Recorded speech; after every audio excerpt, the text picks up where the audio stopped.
Hey YouTube, Gundam here, and welcome back to Space Engineers. I wanted to talk about the power today, the power system of the Paltek battleship, and power in general in Star Wars.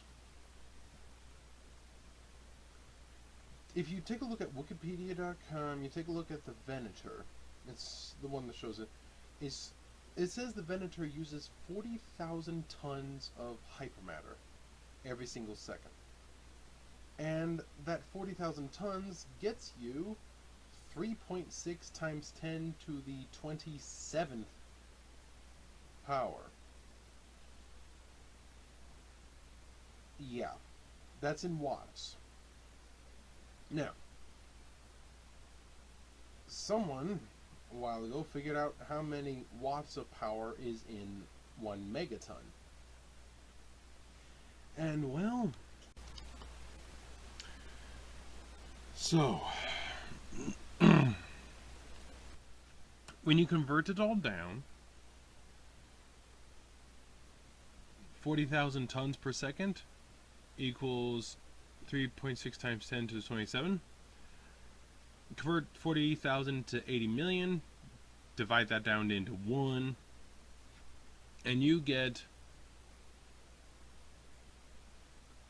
3 followed by 21 zeros.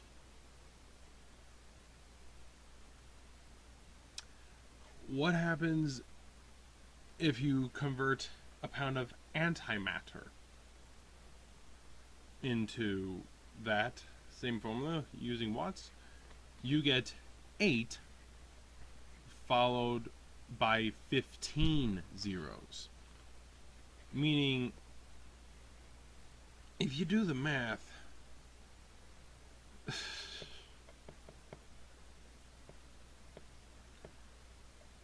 basically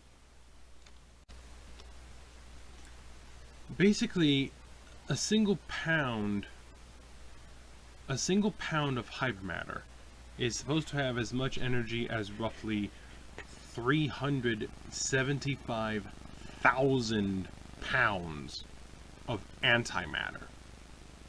To give you an idea on just how powerful antimatter is, there's an easy chart where basically just 2.5 pounds of antimatter equals the Tsar Bomba.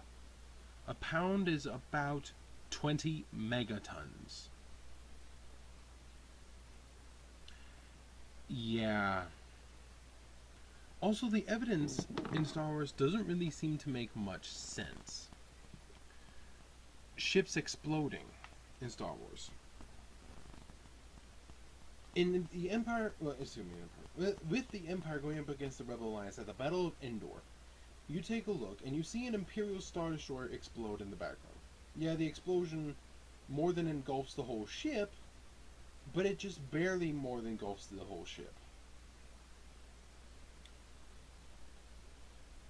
You know, it's not that much more than engulfs the entire ship. Now you can say, well, that's because the hypermatter reactor turned off just before the explosion. Oh, really? Then how did this ship explode? If it wasn't, hypermatter is basically just it's kind of like a miniature artificial star inside the reactor. It's kind of how it is, sort of. At least from what images we've seen. Now, if you take a look elsewhere in the same movie, you see Executor explode. Now, there's a very big difference. Executor does have a much bigger explosion, but Executor is, much larger, yeah, but also, you have to bear in mind, Imperial Star Destroyers and Executor would carry a lot of fuel for fighters, a lot of missiles, a lot of torpedoes, a lot of bombs, thermal detonators. These would add a little bit to the explosion. But this is what would possibly add a bit more to Executor. Because it is Executor, because it is a Super Star Destroyer, I have no doubt they would carry a small handful, even though they don't use them, might as well have it, I mean, Executor's big enough, a small handful of nuclear weapons on board. And with that, with a small handful of nuclear weapons on board, you could, if any one of them were to go off. Now, American bombs don't ever go off, no matter what you do, but old Soviet-era bombs could during an explosion. And if it carries a stockpile, say a couple dozen, if even one of them goes off, yeah. You could say Executor's explosion, it's because the hypermatter is used so quickly. That's why the explosion doesn't actually seem very large, because the explosion should actually be epic.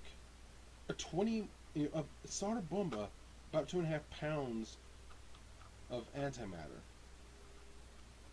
The Sara Bomba blast, that was a huge explosion. And hypermatter is supposed to be 375,000 times more per pound than antimatter per pound. I don't think so. And I'm pretty sure I did my math right. I don't really like that number. Something's got to be way off. The amount of watts could be accurate, but I don't think the amount of fuel is. And even if it weren't, in order to come up, regardless of if it is or is not, in order to get to that amount of watts, you need a gargantuan amount of power to provide it, no matter what you use. And I don't see it. Because ships, when they explode in Star Wars, don't have a very big bang. Take a look, though, because you would say that's because it uses up the fuel so quickly. Same movie, Return of the Jedi, just before they say to concentrate fire and you see the Star Destroyer explode and the Executor explodes, what happens? There's a Mon Calamari cruiser that eats a round from the Death Star. I'm pretty sure that would be pretty quick. So the fuel should still be burning. Now there was a big bang, yes, there was a big explosion. But it wasn't that big. And you're saying, well, that's because space, the explosions in space aren't the same as they are on Earth. The explosion's a lot smaller in space. Yeah. Take a look at all the rest of the explosions in Star Wars. Take a look at TIE fighters when they explode. It's pretty small. It seems to explode the same in an atmosphere as it does outside of an atmosphere, which doesn't make sense from a physics standpoint. But that's what we have in Star Wars. So running off of that,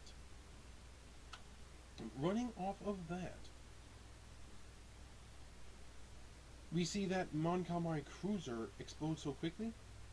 I don't see how the hypermatter really is so powerful. So hypermatter is a pretty big X factor, but antimatter is not. Antimatter's power per pound is very well documented. Where's that hatch? Yeah, antimatter's power per pound is well documented. We know exactly how much power is in a single pound of antimatter.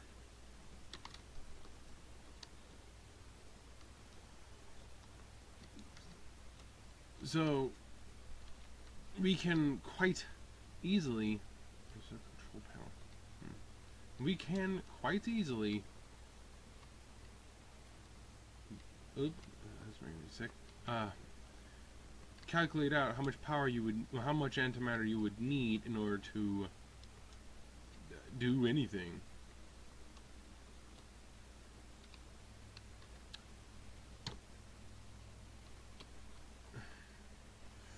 And it just doesn't do it. It's just, there's just, it doesn't make any sense. There's the item, there it is. It doesn't make any sense for, the hypermatter to have almost no explosion. And you have to argue the fact of the other stuff in there as well. There's explosives, there's torpedoes, there's fighter fuel, there's tanks, there's missiles and bombs and detonators. I mean, there's a lot of stuff that's exploding that would add to the explosion. And also, there is fuel that is different from hypermatter fuel, hypermatter, for the engines. That was actually a thing back in Revenge of the Sith, I believe. But yeah, you have power from that. I don't see hypermatter being too good, but I do see antimatter. Also, you know, a lot of people argue, hold on, what about the Death Star? That was a pretty big bang. Do you remember Star Wars Rebels? Star Wars Rebels had a large kyber crystal that exploded. I mean, it was large for kyber crystals, but it was about the size of a gurney. And when it exploded, it took out an Imperial Star Destroyer that was nearby. But it wasn't inside the Star Destroyer. It also disabled a shuttle that was flying away from the Star Destroyer, using the Star Destroyer as a shield from the kyber crystal. The Death Star wouldn't have just had the one crystal. Well, okay, it didn't have that crystal, but it would have had a ton of crystals.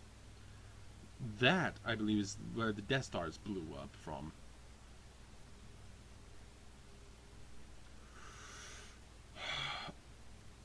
We just don't get anything out of, you know, all the other stuff. There's not enough explosion. There's not enough anything, really. Or rather too much. There's no way the ships and stars can have that much power going through them. No matter what power source, it's ridiculous. Now, I don't mention how much antimatter is used per second, but I do say that the reactors themselves are boosted by kyber crystals, so the power coming out of them is substantially higher. Proof of this is in every single lightsaber you ever see, ever. A little bit of power because they have a tiny battery and it doesn't go out in 2 nanoseconds. It lasts for a good long time. I mean, we never see them recharging, really. And it does what? For how long? Yeah. So, there's that. Also, I throw in another thing, new crystals and other stuff to increase the power output. But antimatter is known. Another thing I wanted to mention about the benefit of using antimatter, because anything can be turned into antimatter, where it is difficult to do so for us here on Earth, but not if you were very, very advanced. You know, if a million BBY was the invention of hypertravel, but they already had better spacefaring than even what is shown in the TV series The Expanse. But another benefit of using antimatter, besides you get better numbers, weapons. Antimatter weapons. The antimatter can be used as weapons right from itself. It's that which gives me a great benefit. As I mentioned, these battleships are supposed to have a series of antimatter warheads. They don't contain any antimatter inside of them at the time. You have to load them up, but you see the maximum yield. So yeah, it works though. That's the catch. It works because you know the numbers. I don't believe a Venator uses that amount of power. Even if it did, 40,000 tons of hypermatter every single second. If you multiply that by 375,000, that would get you what, 120 or 12 billion tons or something, or it's a whole lot of tons every single second just to equal the same amount of power from antimatter. Yeah, hypermatter, I just don't see it. So I'm using antimatter and some other crystals to boost the reactor power. And it can also be used as a weapon in and of itself. So there's that. Catch you later. Actually, no, not just yet. I'm going to throw in one other thing. The history of Star Wars. If you know the history of Star Wars, you know of the Celesti, the celestial beings. There's a nice little video from a guy from Generation Tech that talks about how come Star Wars really doesn't advance their technology at all. 1 million BBY, people invent hypertravel, or around that time. You know, you can be pretty rough with that and be off by 50,000 years. 1 million BBY, there's hypertravel. And at that time, there is, you know, they keep advancing and keep advancing and keep advancing for an unknown amount of time until finally you get someone who goes against them and defeats them. The Infinite Empire, I believe, or something like that. There is never really been someone that's completely wiped out. When you say someone's wiped out, you then find one of them a long time in the future, and you realize they're actually thriving sometimes. So this is my backstory. The individuals who were supposedly wiped out were not. I'm stealing from Star Trek a bit here. They had a Dyson sphere, or a series of Dyson spheres. Because how do you find a star? Well, how do you find planets? You look at a star and you watch the shadow. Well, if you don't even see a star, you won't look for planets. So Dyson spheres covered. Even though they're pretty big, the sheer distance means you can't actually see them unless there's a star. But if there's no star to look at, you're good. So there's that. And another theory. Why do people in Star Wars not advance? If you have a species that sees they're almost completely wiped out, maybe, just maybe, they decide they're going to intentionally hurt everyone else's innovation, everyone else's drive to advance, and any advances they do make are going to be very, very carefully calculated, intentionally to slow and stop, and even reverse to a degree, technological advancement. Because when they see everyone is starting to advance rapidly again, because after after many were wiped out, they came up with hyperdrives shortly thereafter. So if after that, then these advanced people decide, let's slow everyone down intentionally, so that way no one can be a threat to us. Which leads into the backstory of somebody stumbling across them and my character stopping them, but is strong in the Force, so the others, the Celesti, say, okay, we'll trust you. So they give him things to keep them secret. They give him advanced tech, properly advanced from others, but not as advanced as theirs. Because I'm saying these people have advanced considerably, like what you see the technological advancement here at Earth. I'll link to Generation Tech's video in the video description down below.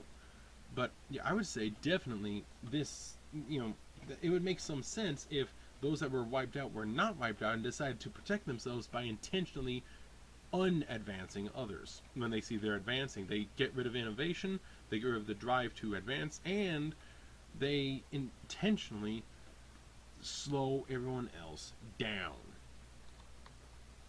You know, they stop all advancement, or pretty much all of it. They do some stuff, which works, sort of. I mean, that's why in The Last Jedi and The Force Awakens, you see they're still using X-Wings and TIE Fighters instead of E-Wings and TIE Defenders. I mean, you have TIE Defenders in like 2 or 3 ABY is about the time they appear, or maybe it's 1 ABY, whatever. It's before the Battle of Yavin, and this is supposed to be 35 years after Yavin. Where are the TIE Defenders? I don't see any TIE Defenders. I'm sorry. But, you know, and also E-Wings or K-Wings. We don't see any of them. We see X-Wings. X-Wings are nice, but come on. It's practically no advancement. Take a look at the advancement here on Earth. Take a look at cell phones. 35 years ago, cell phones were the size of a computer. And computers were the size of a bus. Not an American bus, one of those British double-deckers, the big ones. And you have to also remember, people tend to advance slowly during times of peace, but quickly during times of war. They were flying around in the back in like the 1935 was around the time where there was a cross between biplanes and the monowing planes that were used during the war. But then you take a look at right around 1940 was like the P-40, which was not a very good plane. And then you have things like the P-47, which was pretty good, and then the P-51 and P-38, which were fantastic, and also battleships. Look at battleships. I mean, we don't use battleships today. I wish we did. I'm working on a concept, but regardless, look at battleships. Look at the Arizona, the single most known World War II memorial of all time. Look at the Arizona. That was actually a World War I battleship. But then you have to look at vessels from, like the New Mexico and the Colorado as being the next step. And then there's the North Carolina, which sailed by Pearl Harbor in early 1942. Okay. And then you go from there to 1943 or so with the Iowas, and 44, excuse me, with the Iowas.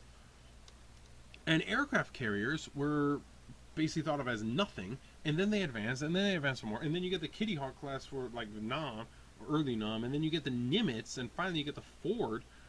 But we've been in time of peace for a long time. I mean, and look at other military things. So much, everything advances when there's a war because people are really wanting to kill each other. It's called Star Wars. There are wars all the time. But there's basically zero scientific advancement. Now, if you play MechWarrior, the Battletech series, it says that people just completely forget how to advance.